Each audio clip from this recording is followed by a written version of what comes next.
Hey, everybody, and welcome back to the Legal Weekly Wine, where we talk about the national legal news uncorked.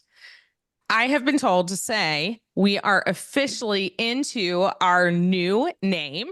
So previously it was wine, W-I-N-E, and now it is W-H in parentheses, I-N-E. So I've been told by a friend to say Legal Weekly Wine, where the H is optional.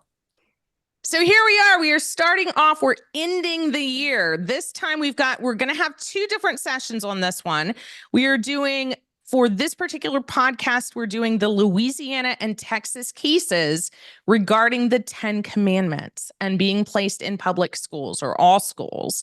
So we're going to do that on this podcast, and then we're going to end up the year with a little bit of everything. So a little bit of smaller gifts passed on for the end of the year, including Fonnie Willis, the budget, congressional budget, and Elon Musk as a potential Speaker of the House. A little bit about the bald eagle and Constitutional Convention. So those are going to be our two things. We're going to just do the Louisiana and Texas cases on this podcast. The others we're saving for the next one. So don't forget to catch that one. I'm Virginia Tehrani. I am the attorney with Tehrani Law, LLC, because you never need a lawyer till you do. I'm the founding member and owner, and I am joined by my colleague and co-attorney in Tehrani Law, as well as an addition to the Law Unscripted, Chelsey Rogers. Welcome. Hey, glad to be here. We got a lot to talk about today. We definitely do. We always do, but it feels like Christmas has saved up a couple of, gems for us. Yeah, we've got to close out 2024 as chaotic as it's been the whole time, apparently. Yeah, it's been a year of years. I heard that phrase and I was like, yeah, that seems about right. That's how it's felt, both, legally, professionally, politically, and even personally. But speaking of personal, I'm so pleased to have my father, who is a preeminent scholar in political science, the Constitution, constitutional law, and the amending process, joining us as our other co-host on the Legal Weekly Wine, which is hosted by the Law Unscripted. Welcome, Dr. Vial. Good to be here. And Dr. Vial is the Dean of the Honors College of Middle Tennessee State University. So catch him there, and also check out their website. They do have the First Amendment Encyclopedia, a link for that is completely free and hosted by Middle Tennessee State University through a program they have there. Do you remember the exact address for that? No, but I think if you just Google First Amendment Encyclopedia, it almost immediately, and often, even if you put in a particular topic, that'll be one of the first ones to come up. Excellent.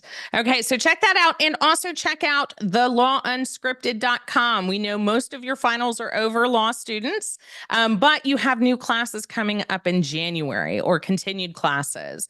We have, through the Law Unscripted, the 8 core legal subjects in law school, including constitutional law, criminal law, civil procedure, and the like. Evidence is one that's usually pretty hot in the spring semester, especially for trial teams and moot court teams. So check that out at thelawunscripted.com, and let's get into the wine without the H portion of the podcast. Dr. Vial, what do you have today?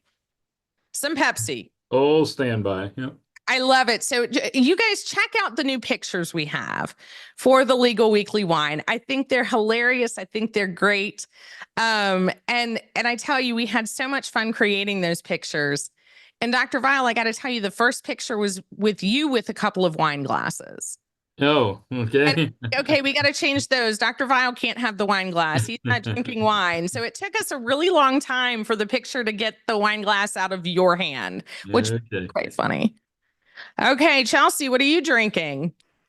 It's going to be very surprising, I know, but I'm back at it with the Franzia Red boxed wine, as I usually am. But Dr. Violet, I wish you could have seen the process of making our new graphics, because truly every prompt we put into it just produced the most absurd results. It's like we would put in take the wine glass out of the man's hand, and they would give you 4 and take ours away. It was truly, I don't think artists will be replaced completely by AI anytime soon. It was really funny. And then at some point, Chelsey lost a leg in the process. Yeah. It really was the funniest thing. And our office manager and my sister, Dr. Vial's daughter, Rebecca, she was the one doing it. And I tell you, I think she laughed the hardest. Oh, we were in tears. I was crying, laughing, and watching the pictures come through. I was dying. Yeah, we really should post all of the pictures so that people can see the progression. But we did finally decide on one that is mainly out there on our audio sites as well as our YouTube. We've changed up our thumbnails. So we're going to drink to that, our change of our logos, our change of our pictures, our change of our name, so that we can do a little bit more whining. You gotta tell us what you're drinking, Virginia. Wait, before Oh my gosh, cheers, you didn't tell us what you're drinking. Hear it. Here, I'm gonna drink it first. Okay, so I am back at it. I tell you, I don't usually drink the same wine multiple times in a row, but this one is delicious. I'm back at it with the Sonoma Coast Chardonnay La Crema. I am loving this wine. I don't always like Chardonnays, but for some reason, this one's hitting the spot. I was looking for a good Christmas wine. I know last year I ended in a mulled cider. And I tried to find one that I really wanted. And of course, they're out there. It's not like I can't find one, but there wasn't anything that jumped out at me. So it's like, oh, the Chardonnay. So we're going to do that. And then maybe for the next one or the new year, we'll pull out some kind of New Year holiday type of wine. But Chardonnay, cheers again, everybody. And let's do some whining. All right, Dr. Vile, I know you have been itching to talk about these cases. Which ones? That's always the thing, and that's why we love this show, is we get to talk about the hottest legal topics. And this one is the Louisiana and the Texas cases, where we've got the 10 Commandments. That's Louisiana. Yes, and this is an actual state law that is supposed to go into effect in January.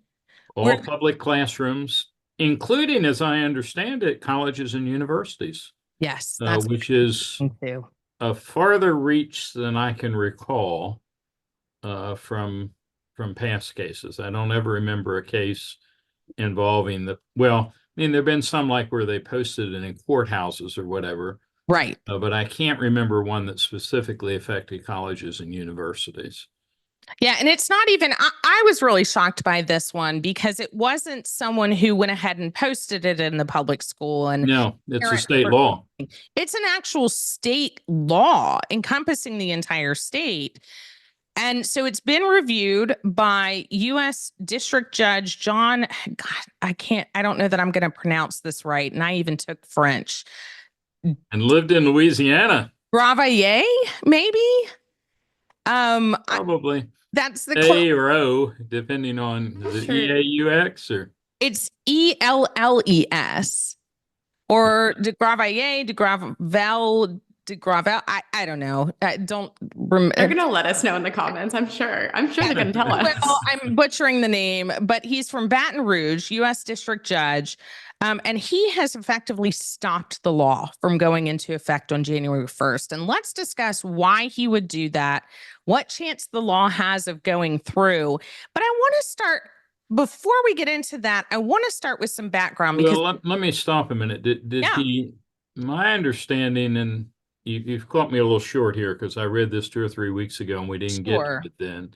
But my understanding was that his ruling would only apply to the jurisdictions that had specifically challenged the law, which would mean that in other parishes it would continue. And I may be mistaken on that, but that's my recollection. No, you're right, and I'm glad you're saying that because I'm going back a little bit more, grabbing my own notes, and you're right. So the Fifth Circuit, in reviewing it in 2-1. Right, which is a circuit court, right, rather than the district court. Yeah, correct. So an appellate portion should not apply to Louisiana's other 68 public school districts. So you're absolutely right. Thank you for confirming and making sure we said that right, because I think that was by at least one of the nominees from Donald Trump for the federal court. Usually there's at least 3 judges on a appellate court like that. Kurt Engelhardt, nominee of former President Donald Trump, Jerry Smith, appointee of President Reagan, and James Graves, a court pick by Barack Obama. So he was the one to vote against it. The two others, the Republican candidates and nominees, they voted to not apply the Louisiana decision to the other 6 counties or school districts. In Louisiana, they're parishes, yeah, rather than counties. So that's a little odd. But yes, thank you for the clarification. So let's take it back. You mentioned at the beginning of this the 10 commandments in the courthouses. That was some years ago. And what were those decisions, or that decision as a top? Well, there was also one. There was also one in Kentucky classrooms, and the problem here is there has been a change in the way First Amendment Establishment Clause issues are decided, but we don't have enough decisions with the new precedents to know what direction they're going to go. But previously, we would use the Lemon test. It was a 3-part test. And now the court has said, rather than going through each of the elements of this, we're going to basically look to historical practice. So under the Lemon test, they found that the primary purpose and the primary effect of posting the 10 commandments, particularly in school classrooms, would be to promote religion and a specific religion. Well, that's right. It was specifically Christianity. And if I remember in the Louisiana case as it is now, they have actually picked out the translation, which I believe is the King James Version of the Bible, and these are the specific words that are going to be used. And Catholics change, they number them a little bit differently. Strangers. And by the way, while we're on the 10 Commandments, some of you know, I got outbid this week by about $5.5 million. There was a set of tablets, or there was a tablet. And what's fascinating is since found out that there's some ambiguity as to whether it's genuine or not. But there is what's supposed to be a paving stone, or was used as a paving stone with the 10 Commandments on it. And it's like 1,000 years old, or it's the earliest one that they have. And what's interesting is it came from what we call Samaria, that middle part of Israel, where people had intermarried, and they've changed. The commandments are different. They leave out, "Thou shalt not use the name of the Lord thy God in vain," and put in, "Thou shalt worship on Mount Gerizim," which is where the Samaritans worshipped instead of going down to Jerusalem. But anyway, it has been known about since the 1910s or 20s. The story is that its significance has only recently been realized, and it went, I think, for about $5 million, even though there are some who say this could be a fake. And particularly the Gerizim, when people if you found something different, or you made up something different, and it has it looked like it had something that you wouldn't expect there, then it would be more valuable than if it was just, something you already have in Holy Writ. Anyway, I've gotten us off topic, but. Well, maybe we can petition that be used instead. Okay. I mean, actually, there's a point there. If you were a Samaritan,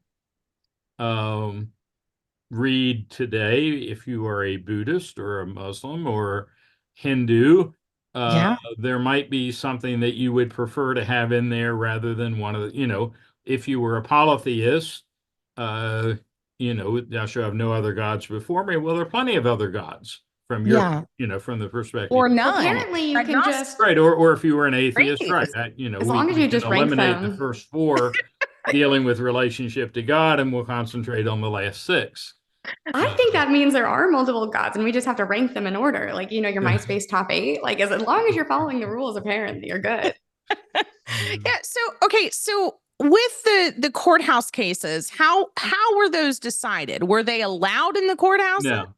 I mean, the basic answer is no. Well, there was a little ambiguity which I think we may actually have in our local courtroom, as to whether if you put the Ten Commandments in with a lot of other documents and claim that they were there not because they were the Ten Commandments so much, but because they influenced American law, you might get by with it. But the court was particularly concerned about classrooms because they assumed that if you were an adult and you walked into a courtroom, I mean, you go to the U.S. Supreme Court, Moses is one of the lawgivers.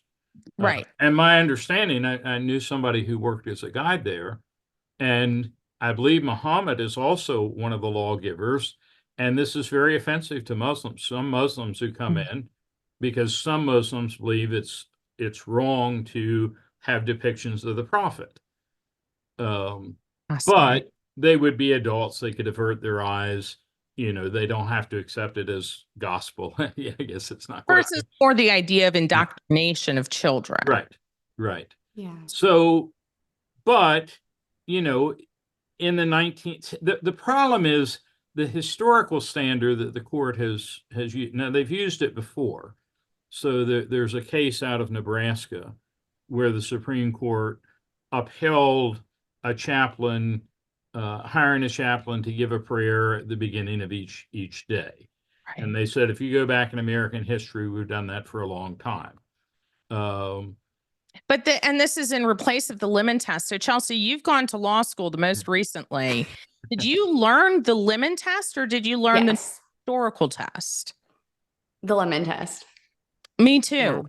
Yeah. I was taught, that's how I've been using. So for the Supreme Court to toss out the Lemon test, and I know most people in the US are like the abortion, the ones that are more common for the public. But let me tell you, I mean, the Lemon test was huge, even if nobody knew the name of it. And to toss it out and start with something else as Dr. Vial is saying, it's getting rid of precedent and we don't know what's going to happen. So do we need to repeat it for our audience? I mean, I gave you the outline of some of it, but do you want me to do we need to state what the test was? Yeah, let's do it. Okay, so I'm going to Isn't it like the I've been purpose working, and by the way, effect? over the vacation on my 8th edition of A Companion to the U.S. Constitution. Which is your book. That's as right. One does on vacation, of course. So, have a clear secular law to be valid must have a clear secular, non-religious purpose, primary effect that neither advances nor inhibits religion, and avoids excessive entanglement between church and state. So, which seems like a pretty decent test to me. Well, it's decent. It's not within, it's like most judicial tests. It's not stated that way in the Constitution. It's an interpretation. Right.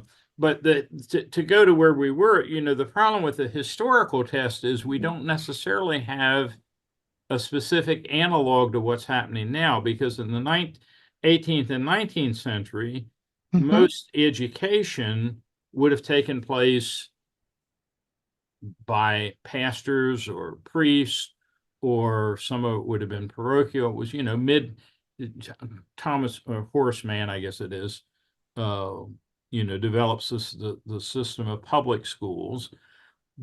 And public schools, you know, they would have used like McGuffey Reader, which would have, and this goes to the Texas case too, it would have intermingled. You undoubtedly would have had a couple of the parables of Jesus in there. Of course. Maybe the parable of the prodigal son or the parable of the Good Samaritan. They are great literature, you know, great teaching, whether you accept all the religious dimensions of them or not. And so, you know, Louisiana, so under the old system, you would say, no, this advances religion. Primary purpose is to advance. And truthfully, the legislators and the governor who signed the law basically said, we're doing this because we need to reintroduce Christianity. We got too much violence. They've stated the purpose of let's integrate religion. And there's no hiding the ball. There's no couching the real reason. They are being explicitly clear that is why they're doing it, which is concerning. I feel like that's concerning. I also think about, especially even since I was in like high school, middle school, they had to post the standards on the walls like every day, like the standards they're supposed to be teaching. And I feel like that's also weird. We're like, okay, these are also posted in the same way that we would post the teaching standards or the course curriculum. Feels really significant. It seems to me, uh, yes, I would sooner say if we're teaching historical or if we're going into legal, then put the state laws up there. Let's say you shouldn't murder. Okay, that's a state law. Let's not call it the 10 Commandments if these are some rules. But in my mind, we are specifically advancing a specific religious purpose. And I think the idea of putting them as historical background, okay, if you argue that, then that's on its face, it sounds okay. But when you say, well, where's the Bill of Rights? Where's the Constitution? Where's, the Federalist Papers? Where is the Declaration of Independence? Where are all these other Where is the companion to the U.S. Yes. Constitution? Why is required reading? Look, I think the places that this law is still going to be enacted, I think they should just be maliciously compliant. And sure, we'll go ahead and hang that on the wall. And we're also going to hang right next to it the 7 tenets of the Satanic Church, because this is what we're doing, right? This is what we're doing. And I think that would be other religions be disregarded or not included. Watch people lose their minds. Put this 7 tenets right up next to it, and people will be over it so fast. If to give a little bit of argument here for Louisiana, okay, historically, one could argue that the 10 Commandments would have had greater influence on American law, certainly than the one you just mentioned, or certainly than some others. So there's at least a patina. But again, this is somewhat undermined, and then we get to another legal issue, which is some judges don't think you should look at legislative intent at all. Right. It's irrelevant what they're doing it, what legislators say, because they may or may not be representative of the larger whole that adopted it. So there's all kinds of problems. But then to go to the Texas case, which is a little bit different. Texas is actually, and somewhere I have it, they've actually relied on a outside curriculum, and I can't remember what the name of it is right now. I want to say something like Bluebonnet curriculum. Okay. Which integrates Bible stories into the curriculum. And again, if this were if one were reading, if one were in an English literature class, it would probably be appropriate to have Genesis, the first 3 or 4 chapters of Genesis, to understand Paradise Lost if you were studying, or Paradise Regained if you were studying Milton. Right, or even in reference to other mythological gods. And I'm not saying that I believe Christianity or Christian gods or Judaic gods are not. Right. In other words, you might look at the story of Gilgamesh. Right. Some of the other, these were explanations at the time of, their views of creation and mankind and the like. But I feel like, sorry, I don't know if this is like a different experience. When I was in high school in our AP Lit class, we had, I can't remember the name of it now, but it was essentially a story analyzing Job. So we read the book of Job for the class, and I didn't have a problem with that. I don't think there's anything wrong with it. It gives the context to the other literature you're reading. But this seems like they are trying to force this. This seems like compulsory involvement in religion. It's certainly, this might be a very appropriate curriculum for someone who's homeschooling or private for school. A church school. And by the way, and choose to have your children learn this, but choose private school. We're looking for this inoculation, aren't we? We're looking for, how do we make schools safe? How do we train people? And the fact that we just had, and it's a terrible thing to even talk about, but the fact that we had a shooting in a church school, and we had the same thing in Nashville, which is close by to me. Both, one case a former student, this case a current student. They didn't do it because they didn't have prayer in school, because clearly they did. They learn the commandment. Same thing, presumably presumably the schools probably had courses in Bible or devotions or something. Part of the problem, to switch the issues here a little. So we talked about, there are a couple cases where the court has upheld. There's a case in Texas where the court upheld, I want to say a tombstone, but it's more like a statue in a public park that had the Ten Commandments there. And it was like, well, there are all kinds of other statues, there are all kinds of other things. People can walk away if they want to. It's a little bit like some of the cross cases. Sometimes the court will uphold a cross if it's alongside a Christmas tree or a Rudolph the reindeer or something like that. But in Abington versus Shemp, which is you have Engel versus Vitale, which prohibited prayer in school.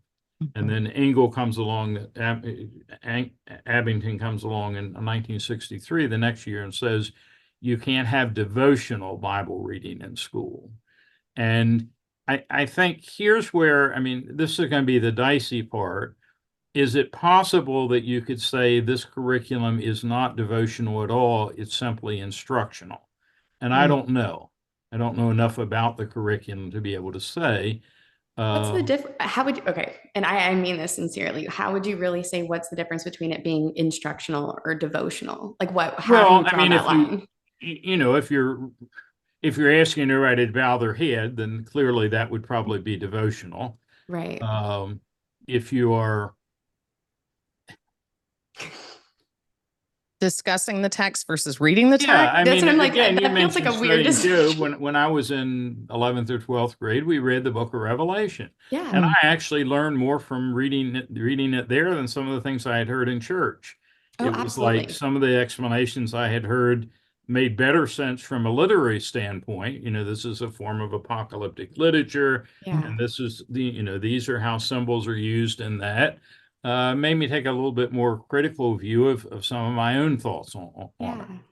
But it's hard for me with reading and learning about the First Amendment and the freedom of religion and the freedom from religion. Exactly. That there's that extra piece where the government shall not establish. So the establishment clause, it's not just the government cannot establish a religion. So in my mind, these pieces, it's an establishment of a particular religion from the very beginning. And again, I am not opposed to religion. I am a Christian. I believe very strongly in it, but I'm also very strongly entangled with the law. And especially with our jobs. And it's, America was founded on the separation. Yes, America was founded by Christians. America was founded with, descriptions of God and God's references and peace and even divine, inspiration and commitment of making the country. But they also put this code in here. So in my mind, yes, the Ten Commandments as a Christian, I believe in, but also as a lawyer, I'm like, what an inspiration of law, right? Of creation, one of the beginning creations. Also, as a person, what a pretty good set of rules. Like I'm a pretty good set of rules. But let's look at the Napoleonic Code too. I like to study that just as much as I like to study the Ten Commandments. I like to study the Constitution because these are all legal bases of the United States.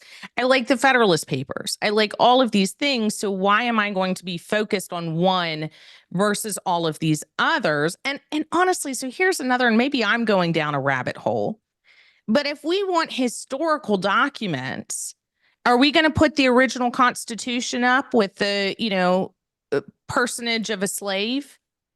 That's a historical document. So are we going backwards? Are we going to go back to these other things just because it's historical doesn't make them right? Do we hang the 3/5 compromise on the wall? Do we do that? Is that what we're doing now? Well, again, this happened in Dr. Vile took a very long pause. Well, when we think about Engel versus Vitale, we think that's sort of a new thing, no prayer in school, public schools. But there were all kinds of controversies in the 19th century.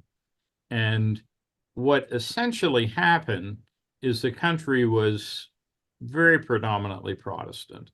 Right. And Protestants didn't think that they were sectarian. They thought, much as I sometimes think, well, I'm just reading the Bible the way it's written. Right. There's a lot of without priests and popes and whatever. But the consequence was, when it came time to reading the Bible, well, first of all, they would typically read the King James Version, which the Catholic Church did not accept. And the Catholic Church at that time particularly was very reluctant to allow people to read the Bible without the commentary of the church, because they thought, again, you go back to history here, they thought that history, and maybe there's a link here because, we now have a predominant majority of the court that's Roman Catholic. Right. And maybe their view is, well, one way of understanding history is through, but what happened is Catholics, many of them, if they could afford it, they withdrew their kids from public schools, much like today, sort of fundamentalist Protestants do the same thing, because they thought they were being indoctrinated in the 19th century with Protestantism, just as today some parents think, well, the schools are too secular. They're not giving enough, religious instruction. So it's, the history repeats itself sometimes, or at least rhymes, I'm told. Yeah. Well, I am strongly in belief that this is going up to the court here. It's a question of when it's going to be resolved. Dr. Weil, do you think there's any point? I mean, I know we've just gotten through the hearings this year. Can they even take it quickly up on appeal, or do we think that this is? I think they could. I think they could. I think it's more likely that we'll see. Usually the court will wait. These aren't the only two states that, Louisiana may, and I'm not sure. I know. I don't think they're the only two states doing something similar to this. And often what the Supreme Court will do is see if there's a conflict between the circuit court decisions. Yeah, what's called the split. Particularly if those courts begin interpreting what I'd say is this historical test in radically different ways. Then it's like, okay, maybe this test isn't working, or we need to clarify exactly how you properly apply this test. And before we're through, instead of a 3-part lemon test, we'll probably have a 6-part, historical test. More complicated, yeah. But we got to keep our judges in business. I think we just all need to go, the vibes are off, and be done with it. The vibes are off with this. I'm over it. I don't think you're going to be appointed to a court, Chelsey. I'm sorry. Well, absolutely. Can you imagine? This is the vibes test. Remember the raised eyebrows test? I'm just not sensing some good energy here. This is O'Connor wrote an opinion in which she basically said something like, this would raise your eyebrows, and everybody started mocking. Okay, that's so funny. I mean, we've got a lot of cases of where it shocks the conscience. Yeah, that's the raised eyebrow. Yeah. We just need to, add some modern language. It's a vibes test. It when you see it, you can feel the vibes. Yeah. Look. Absolutely. Okay, so let's conclude with Dr. Weil has a joke. Pope Francis has a joke. I think this is an appropriate time, since we're speaking about the Bible and religion and Catholicism. And we're near Christmas, right? So Pope Francis had an article December 17th in the New York Times called "There is Faith in Humor." And his basic point was that priests and others are sometimes taken too seriously. So he tells the story of the Pope arriving in New York for a papal visit. And somewhat to his embarrassment, this huge limousine pulls up, and he thinks, I'm just a humble man. But then he thinks, they don't let me drive in Rome. This is my chance. So he knocks on the door of the chauffeur and says, I'd love to drive this thing. He says, no, Your Holiness. But after all, he's a pope, right? So he eventually gives in. Let's get on the interstate. They get on the interstate, puts the pedal down at 60, 70. Before you know it, he's up to 90, 100, having the time of his life. You know, popes don't get to do fun stuff all the time. So sirens begin sounding, and he sees the lights, and he gets pulled over. And the police officer calls the chief, and he says, "Chief, we got a problem." And they said, "What's the problem?" He says, "Well, I pull over somebody very important, and I don't know what to do." And he says, "Is it the mayor?" By the way, he's been in the news recently. Yes. He says, "No, it's not the mayor. More important than that, the governor." Of course, couple governors in New York have been in trouble too, if you'll remember. Yes. No, he says, "It can't be the president, can it?" He says, "No." He says, "Well, who the H is it?" And he says, "Well," he says, "I'm not sure, but whoever it is, he's being driven by the Pope." So, anyway. I love that so much. Good. A little papal humor for it. All right. So we're going to end with that for this episode. Catch the last episode of the year where we do a little bit of gifts, a smorgasbord of gifts for the final ending of the year to conclude what we think are the last hottest topics of the year, the legal topics. Don't forget to check out thelawunscripted.com. Don't forget to check out the encyclopedia of the First Amendment. Of all of the things that we're talking about with this episode, that is the most important, is the First Amendment and the freedom of the exercise of the religion, as well as the free against establishment of one. So see what you think, add some thoughts and comments. I'm trying to catch up on them all. So if we haven't responded yet, I apologize. We're getting to them. It is the holiday season. Happy holidays. We'll find you with the last one of the year, and we will catch you next time on our Legal Weekly Wine.